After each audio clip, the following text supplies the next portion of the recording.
el arco palmar superficial. Podríamos trazar un trayecto que tiene el sentido oblicuo, en sentido inferomedial, hasta la unión del tercio superior con los dos tercios inferiores de la cara medial del antebrazo. Fíjense cómo desciende verticalmente en una línea que se extiende desde el vértice del epicóndilo medial, que se encuentra por acá, hasta el borde lateral de este huesito, el pisiforme. Tiene un trayecto casi vertical, es facilito de ubicar en la teoría.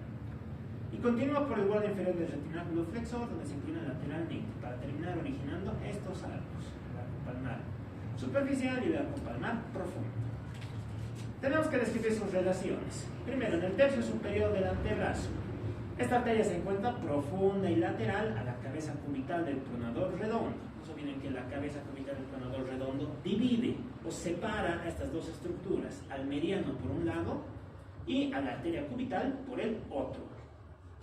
Posteriormente pasa en relación primero con el tendón del braquial y después con el flexor profundo de los dedos, donde va a estar cubierto por toda esta masa muscular que son los epicondilios mediales. El nervio mediano a esta altura cruza por delante de la arteria y con ello va a pasar a nivel del arco del flexor superficial de los dedos.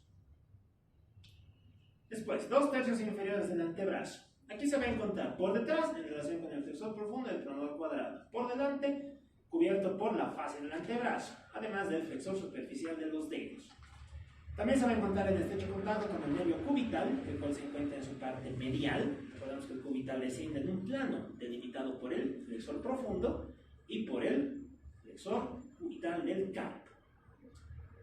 Y termina pasando a nivel de la parte inferior del antebrazo, donde el flexor cubital del carpo se estrecha transformándose en un tendón y ya en las proximidades del pisiforme va a dejar descubierta la arteria. Entonces este tendón que estamos viendo aquí es el flexor cubital del carpo. Fíjense cómo primero cubre la arteria y después la deja libre, la deja totalmente visible. Esto va a pasar por su propio canal, por delante del retináculo flexor. A nivel de la articulación radiocarpiana, este elemento pasa lateral al túnel del carpo, por un propio espacio. Este espacio que estamos viendo acá se conoce como el canal cubital o canal de Guyon. El canal de Guyon está limitado medialmente por el pisiforme, por detrás por el retináculo flexor, por delante una expansión que manda el tendón terminal del flexor cubital del carpo y fibras del retináculo de los extensores. Y lateralmente estas fibras que siguen procediendo del mismo retináculo flexor. Bien importante. Entonces aquí estamos viendo casi los tres canales, ¿no? ¿Qué se llamaba este canal por donde pasa la arteria radial? Del pulso. El canal del pulso. Este espacio, por donde pasa el nervio mediano, por aquí pasa el nervio mediano. Se encuentra limitado por los dos palmares, por el palmar mayor y por el palmar menor. Y este es el tercer canal, un canal delimitado por las fibras del flexor cubital de los dedos, perdón, del carpo, y lateralmente fibras del retináculo flexor. Y por ahí va a pasar la arteria cubital. Entonces vienen estos tres canales, son como los surcos bicipitales del codo, tienen la misma importancia. Ya. Finalmente, a nivel del carpo. A nivel del carpo va a describir una curvatura.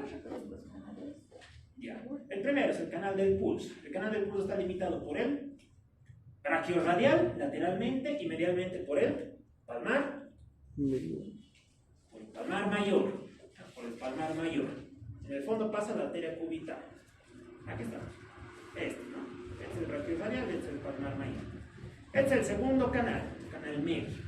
Está limitado por el palmar mayor y el palmar menor. Por aquí, ¿quién pasa? El nervio mediano. Por eso se llama nervio mediano. Pasa por la parte media del antebrazo. Fíjense, pasa justo por el medio. El último es el canal cubital o canal de Guyon. Que está limitado por el palmar menor y el flexor cubital del carpo. Por aquí va a pasar la arteria cubital. La arteria cubital. Entonces, arteria, nervio, arteria. Ya. Anomalías. ¿Qué anomalías vamos a encontrar aquí? Van a haber algunas variaciones anatómicas. Puede que la cubital nazca arriba a nivel del brazo, bifurcación temprana de la arteria braquial, o puede que nazca superficial a los músculos y profunda la fascia antebraquial. Hablamos de sus colaterales. La cubital aquí da muchas colaterales. A nivel del brazo no da ninguna, Pero a nivel del antebrazo es donde comienza a emitir 6 colaterales principales y muchas otras para los músculos que le circundan, músculos a su alrededor. ¿Se acuerdan sobre todo qué músculos irriga la arteria cubital a nivel del antebrazo? Los músculos flexores. Exacto, los músculos del grupo anterior. Esos son sobre todo los irrigados por esta arteria. En primer lugar, encontramos a la arteria recurrente cubital. Esta se va a distribuir sobre todos los epicondilios mediales. ¿Cuáles son los epicondilios mediales, Juliana?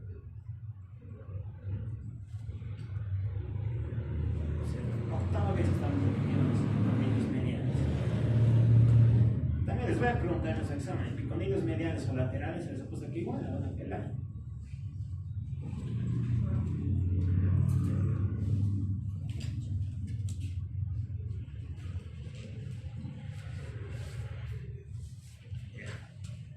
Esta arteria van a estar cerca del origen de la cubital. Entonces por aquí pasa la cubital y fíjense cómo próximo a su origen da origen a una rama que sube. Esta es la recurrente cubital. Nace por arriba del arco que describe el flexor profundo de los dedos y dirigiéndose medialmente se va a dividir en 2 ramitas. Una rama anterior que asciende por el surco bicipital medial para formar una anastomosis, ¿no?, con la colateral cubital inferior. Y por detrás va a pasar superior y medialmente sobre la cara anterior del flexor profundo de los dedos, hasta aquí abajo. Pasa entre las 2 cabezas del flexor cubital del carpo, asciende hasta el surco del nervio cubital y va a terminar anastomosándose con la colateral cubital superior. Una segunda rama es la arteria interósea común. Una arteria pequeñita, voluminosa, la cual nace de la cara posterior de la arteria. Si me dice interósea, ¿por dónde va a ir? Por la membrana interósea. Y si me dice común, es porque por debajo se va a dividir en otras ramas, y esta se va a dividir en 2. Las 2 arterias principales de la vascularización de los músculos a nivel del antebrazo, la interósea anterior y la interósea posterior. Hablaremos de esas ramas. Comenzaremos hablando de la interósea anterior. Esta desciende verticalmente por delante de la membrana interósea del antebrazo, en el espacio que separa al flexor profundo de los dedos, que se encuentra medial, y al flexor largo del pulgar. Y baja acompañado por un nervio, el nervio del mismo nombre, nervio interóseo antebraquial anterior, ramo del mediano. A nivel de la parte inferior del antebrazo, pasa por detrás del pronador cuadrado, perfora la membrana interósea y termina en la cara dorsal del carpo, anastomosándose con la arteria interósea posterior y ramas ascendentes del arco dorsal del carpo.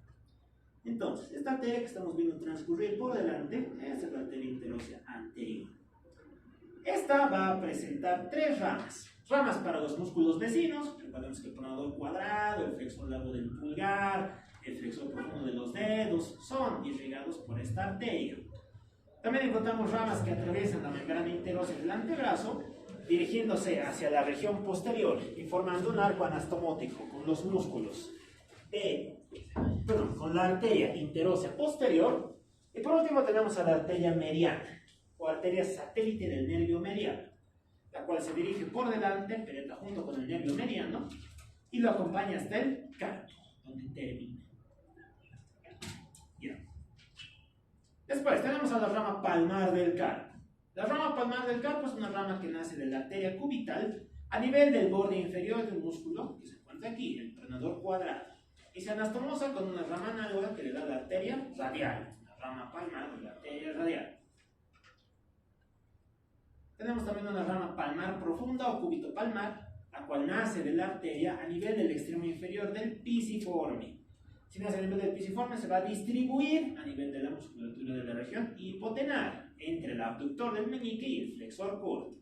Cruza la cara anterior del oponente del meñique, se dirige lateralmente y se anastomosa con una rama terminal de la arteria radial, dándonos origen a un propio arco, al arco palmar profundo.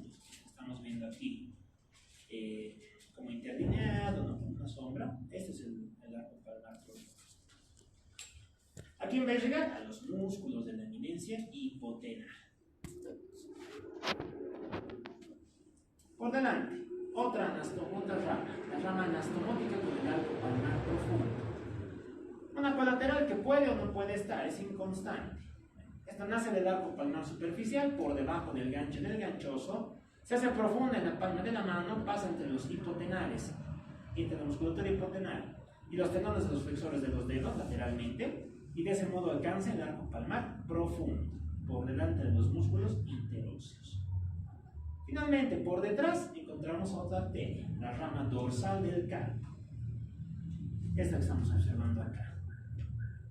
Esta, fíjense cómo nace un poco por arriba de la cabeza del cúbito y va a hacer un trayecto curvo de contorno, rodea la cara medial del cúbito, pasando por la cara profunda del flexor cubital del carpo. Es así como alcanza la cara dorsal y se va a distribuir formando una red, la red dorsal del carpo.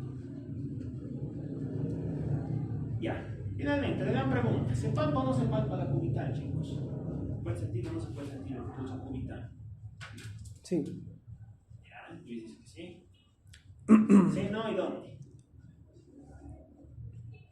Sí, ¿dónde? Acá, ¿cómo decirlo? Bueno, dar una idea de que es permeable con el test de Allen, pero el pulso como tal en la cubital es difícil de sentir. Sí, no se puede. Y su ligadura es posible en todos los niveles, no es una parte más quirúrgica, por una línea que va desde la extremidad del epicóndilo medial hasta el borde lateral del pisiforme. Ese es el trayecto imaginario que hacemos. Epicóndilo medial, pisiforme. Por esa línea va a pasar la arteria cubital. Finalmente, sus anastomosis. Este va a ser parte de una gran red vascular. ¿Esto qué es? Es el codo. Fíjense cómo en torno al codo se anastomosan las tres grandes arterias que tiene el miembro superior: la braquial, la cubital y la radial. A ese conjunto de redes anastomóticas se le conoce como la red articular del codo o red anastomótica periarticular, porque está alrededor de la articulación. Esta está integrada por dos grandes círculos: un círculo peripicondilio lateral y un círculo peripicondilio medial. El lateral está formado adelante por la arteria recurrente radial y la colateral radial. Por detrás, con la interósea recurrente o recurrente radial posterior y la colateral media o colateral radial posterior, rama de la arteria braquial profunda. Por otro lado, encontramos el círculo arterial peripicondilio medial, que puede estar formado adelante por la anastomosis de la rama anterior de la recurrente cubital con la colateral cubital inferior, y por detrás por la anastomosis de la arteria recurrente cubital con la colateral cubital superior. Complementando ambos círculos encontramos dos tipos de ramas: ramas transversales que van a unir ambos circuitos y ramas posteriores, siendo la más importante de ellas la rama transversal supraolecraniana, cual es rama de la arteria colateral cubital inferior. Finalmente tenemos el arco palmar superficial. El arco palmar superficial, como hemos ido viendo, las dos arterias radiales, la arteria radial y la cubital, terminan a nivel de la palma a través de ramas curvas, no ramas curvilíneas, las cuales se van a unir una con la otra para darle origen a un arco. Esos arcos pueden ser tres. Hay dos por delante, que uno es el arco palmar superficial y otro es el arco palmar profundo, y hay un arco por detrás, el arco dorsal de la mano, que son los últimos puntos anastomóticos que tiene esta región. Comenzamos hablando del arco palmar superficial. Está conformado por la anastomosis de la cubital, que aporta la rama superficial, y de la radial, que también aporta la misma rama. Entonces, un poquitito de su descripción. La cubital está situada lateralmente al pisiforme. Discurre medialmente al gancho del ganchoso, sobre el gancho, se incurva lateralmente y va a terminar anastomosándose con su par, con la rama palmar superficial de la arteria radial. Este arco va a ser anguloso, con una curva de concavidad superior y más o menos regular. En cuanto a sus relaciones, este elemento se encuentra profundo en la aponeurosis palmar. Aquí lo estamos observando. No obstante, no es profundo como la palmar, profundo, puede observarse. Y se encuentra por delante de estos tendones. Estos son los tendones de los flexores. Se encuentra por delante de la cara anterior de los tendones de los flexores de los dedos. Está acompañado medialmente por el ramo superficial del nervio cubital y lateralmente por los ramos terminales del mediano. Finalmente, sus colaterales. Esta arteria origina por su convexidad, es decir, por su parte más curva, a cuatro colaterales que se conocen como las digitales palmares comunes. estas ramitas que estamos viendo nacer acá, esas son las digitales palmares comunes, las cuales se dirigen hacia cada uno de los espacios interdigitales, o hacia cada uno de los espacios interóseos, donde se van a dividir. Estas están destinadas a los 4 últimos dedos y se numeran de medial a lateral. En su trayecto van a dar ramos a los músculos lumbricales, los tendones de los flexores, los nervios y la piel de la región palmar. Después encontramos a las arterias digitales palmares comunes, segunda, tercera y cuarta. Estas descienden por los espacios intertendinosos que quedan entre los tendones de los flexores y van a dar origen a 2 ramas terminales que se convierten en las arterias digitales palmares propias de cada uno de los dedos. Es así que encontramos a la segunda arteria digital común, la tercera arteria digital común y la cuarta arteria digital palmar común. Cada una de estas va a originar a su vez 2 ramitas que van a ir hacia los dedos que se encuentran a su alrededor. Por ejemplo, la segunda arteria digital común, ¿qué dedos tiene a su alrededor? Al meñique y al anular. Entonces, ¿qué va a hacer? Le va a mandar ramas a esos 2 elementos. Le va a mandar una rama lateral al meñique y una rama medial al dedo anular. Lo mismo van a hacer los otros. Van a ir dándoles ramas a los dedos entre los cuales se ubiquen.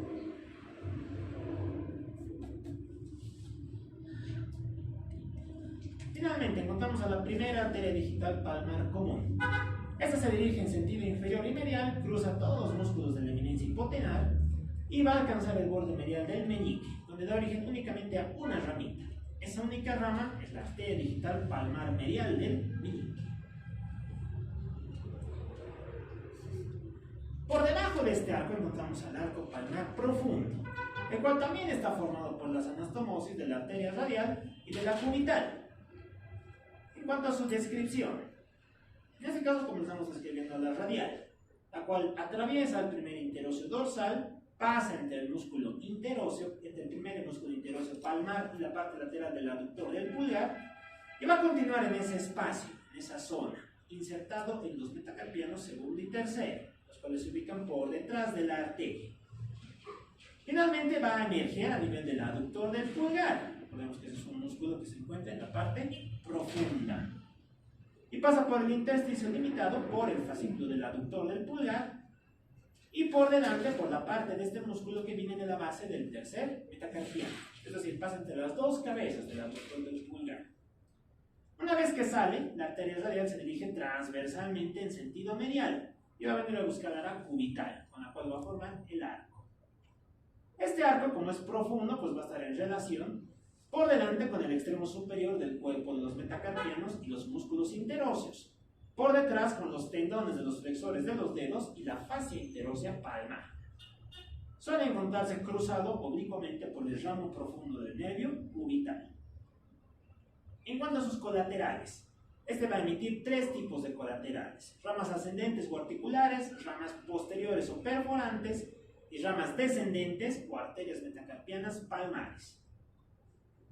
Comenzaremos hablando de las ramas articulares. Este arco va a emitir pequeñas prolongaciones o pequeñas arterias dirigidas a irrigar los huesos del carpo y todas las articulaciones que tienen estas entre sí.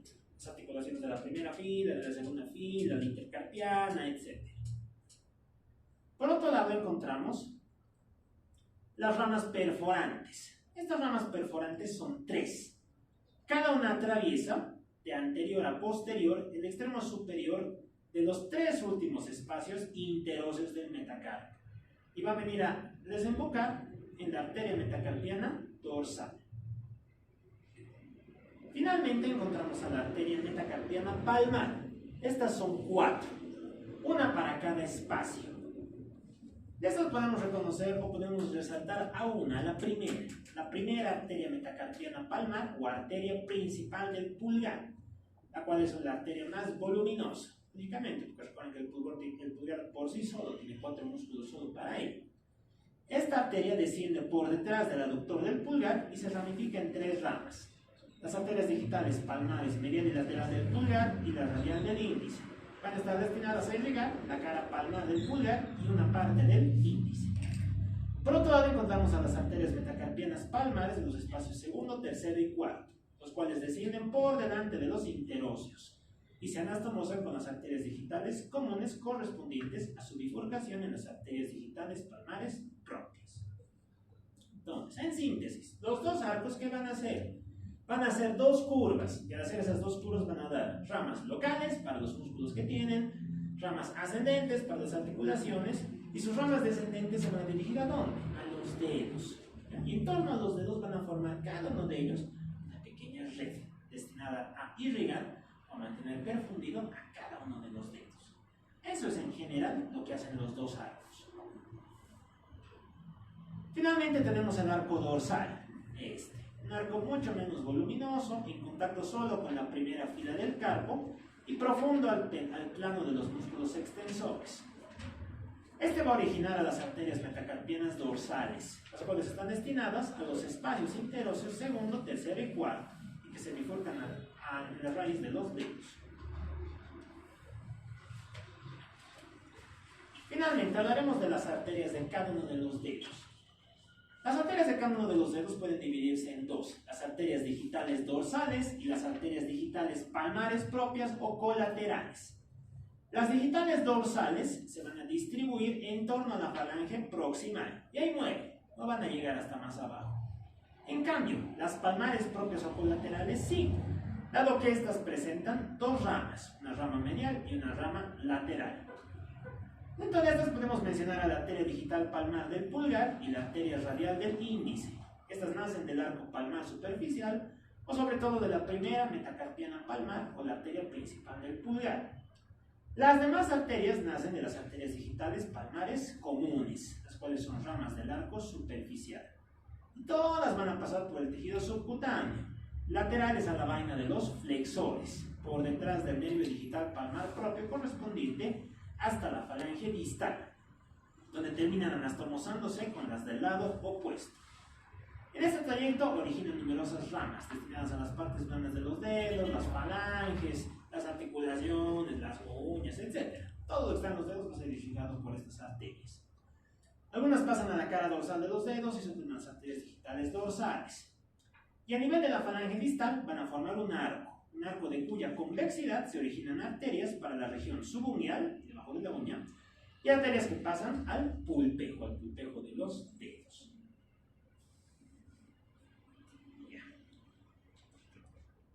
Listo. Eso es la irrigación. No tiene más ciencia. De aquí lo más complejo probablemente sean las relaciones, pero si en biología ya conocemos las relaciones, ya lo tenemos. Tiene mucha más dificultad. Las venas son más fáciles todavía. ¿Por qué? Porque es lo mismo, solo que ahora vamos a ir de abajo hacia arriba. Todas las arterias que hemos contado tienen dos venas satélites, dos venas que van a pasar junto con ellas. Es decir, que van a haber dos venas cubitales, dos venas radiales, dos venas braquiales, dos venas palmares profundas, dos venas palmares superficiales, dos venas digitales dorsales, dos venas digitales palmares. Todas las arterias que hemos contado tienen dos venas, excepto una. La única excepción es la arteria axilar, que solo tiene una. Todas las demás del miembro superior tienen dos. Y van a seguir exactamente el mismo camino que las arterias. Es decir, que tienen el mismo trayecto y que tienen las mismas relaciones. Y en general las venas del miembro superior se van a dividir en dos tipos, superficiales y profundas. Estas que hemos escrito son el circuito profundo, pasan junto con las arterias. Listo. En cambio, las venas superficiales van a adoptar un trayecto propio, un trayecto que en general es un poquito diferente. Pero aquí tenemos a las venas profundas. Como les digo, acompañan a las arterias en todo sentido. De aquí únicamente vale mencionar a la vena axilar, porque es la única que es diferente a las demás. Como les digo, esta es única, es voluminosa, está formada por la reunión de las dos venas satélites de la arteria braquial. En su parte inferior se encuentra mediana la arteria y tiene un trayecto ascendente, enrollándose ligeramente sobre la arteria, de manera que en su parte superior se encuentra situada en el lado anteromedial. Sus colaterales van a ser las mismas que la arteria axilar, además de que va a recibir a una vena superficial, la vena cefálica, donde desembocan las venas toracoacromiales. Ahora, lo nuevo que les puedo contar es esto, las venas superficiales. El circuito superficial del miembro superior es un poco diferente. En realidad es bastante diferente. Está formado por venas epifaciales, es decir, por arriba de las fascias. Son estructuras sumamente superficiales, acompañadas por los linfáticos y en parte por los nervios cutáneos. Este circuito nace a nivel de los dedos, a través de las venas superficiales de los dedos. Está conformado por las venas digitales colaterales, las cuales nacen debajo de la uña y de los pulpejos de los dedos. Estas venas digitales colaterales son dos, una vena medial y una vena lateral, y ambas se anastomosan transversalmente en la cara dorsal de los dedos. Es así como llegan a la raíz del dedo, pasan por detrás en relación con el eje vasculonervioso y terminan en la red venosa del dorso de la mano. Después tenemos a las venas palmares. Las venas palmares terminan drenando en la red venosa dorsal de los dedos y en la mano. Las laterales se anastomosan con la vena cefálica del pulgar y las mediales con la vena metacarpiana del meñique. Las venas de la parte media convergen en la región carpiana para formar una sola estructura venosa, la vena mediana del antebrazo. Finalmente encontramos a las venas dorsales. Las venas dorsales vamos a comenzar describiéndolas con las venas digitales colaterales, las cuales nacen por debajo de la uña, drenan en la vena periungual. Estas van a drenar en los arcos venosos digitales y cada uno de estos arcos venosos digitales termina drenando en tres venas intermetacarpianas, las venas intermetacarpianas dorsales, las cuales suben y forman una red venosa, la red venosa dorsal de la mano.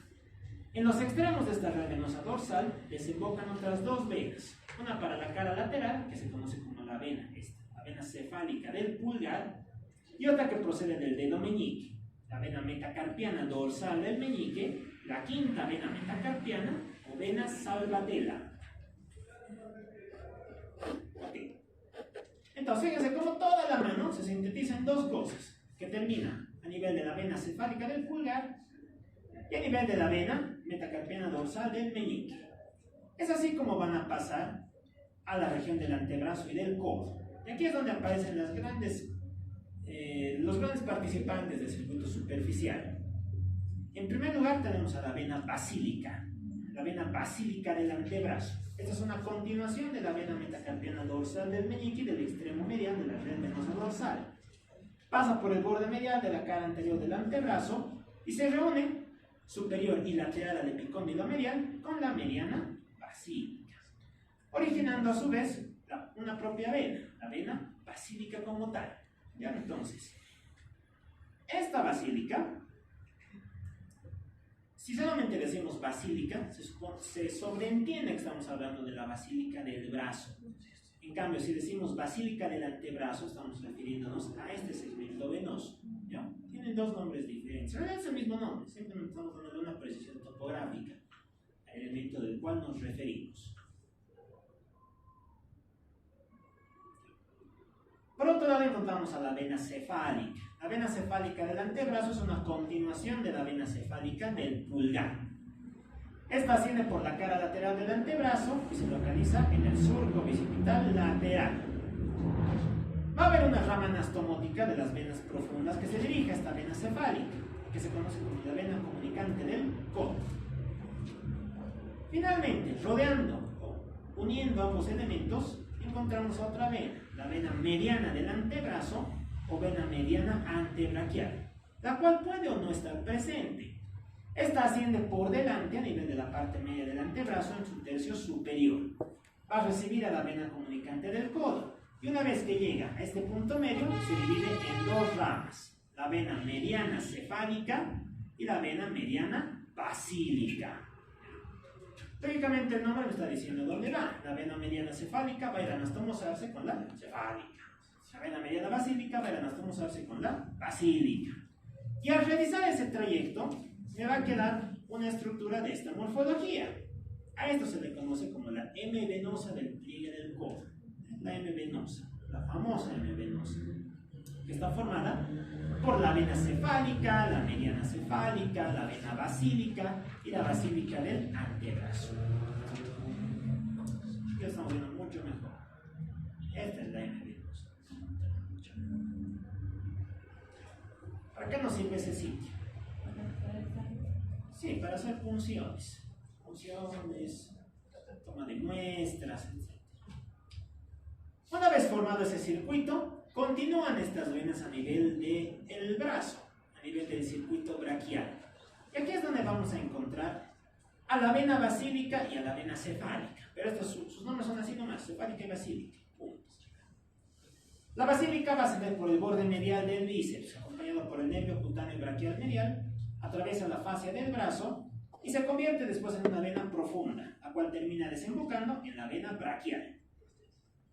Por otro lado encontramos a la vena cefálica. La vena cefálica desemboca en algún lado, va a desembocar más arriba, ¿no? Porque recuerden que este elemento, antes de terminar desembocando en la vena axilar, ¿qué va a hacer? Va a atravesar varios espacios. Dos, ¿cuáles eran? El surco deltopectoral y el espacio clavipectoral. Entonces, esta, la cefálica, antes de llegar a desembocar en la vena, tiene que atravesar todos esos espacios. Es por eso que esta hace una curvatura mucho mayor. En cambio, la basílica simplemente viene insertada a nivel del segmento superior del brazo. La cefálica, como les indicaba, va por el borde lateral del bíceps hasta la inserción humeral del deltoides, atraviesa la fascia en los dos triángulos, ¿no? Triángulo deltopectoral y en la fascia clavipectoral, y va a terminar desembocando en la vena axilar. En todo ese trayecto que hace, esta vena va a recibir a las venas del brazo, las venas del hombro y la vena acromeotorácica o tóracoacromial. Ya, entonces, como les digo, sirve para todo. Para extracción de sangre, para perfusiones, para administración de medicamentos, exploración de grandes vasos, ¿no? Cuando vamos a hacer cateterismos, angiocardiografía, etc.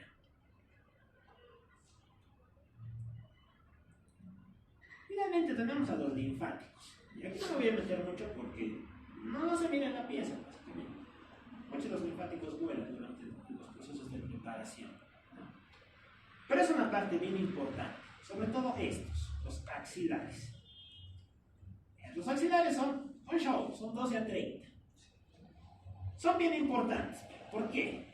Porque son uno de los sitios predominantes en los que primero se metástasis una forma de cáncer que es bien frecuente, el cáncer de mama, ¿no? Hay que conocerlos, al menos de manera teórica, porque probablemente no lo veamos en la pieza, pero si uno después se dedica a la imagenología intervencionista, a hacer ecografías, etc., se trata de buscar estos ganglios, ¿no? Estos se distribuyen en número de 12 a 30, son subcutáneos y se distribuyen en 5 grandes grupos: humerales, pectorales, subescapulares, centrales y apicales. De aquí, los más importantes son los centrales, porque son los que van a recibir el drenaje de todos los demás ganglios de la región y que van a terminar desembocando en los nódulos apicales, los cuales se encuentran cerca del vértice de la axila. Y finalmente, esos van a terminar desembocando en el tronco subclavio, el cual va a ser la vía a través de la cual van a retornar a la circulación venosa. Entonces, por lo menos tienen que saber los nombres de los grupos, nada más. Aparte de ellos encontramos a otros nódulos, los nódulos linfáticos intercalados en el trayecto. Tenemos los 5 grupos. Los nódulos intercalados que se encuentran a lo largo de los vasos linfáticos del miembro superior, superficiales y profundos. Y por último a los nódulos supraescapulares, la fosa supraespinosa. Todos estos se encuentran conectados unos por otros por vasos linfáticos. Se pueden dividir en vasos superficiales y en vasos profundos. Pero el circuito es el mismo. Si es un vaso superficial, va a drenar todo el área subcutánea y el área epifacial. Si es un vaso profundo, va a drenar todo el área profunda, músculos, venas, vasos, etc. Pero todos van a llegar a los nódulos de la axila, de los nódulos de la axila a los nódulos centrales y de los centrales a los nódulos apicales.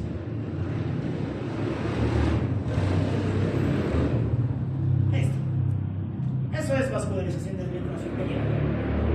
¿Está claro? ¿Alguna pregunta? ¿Alguna duda?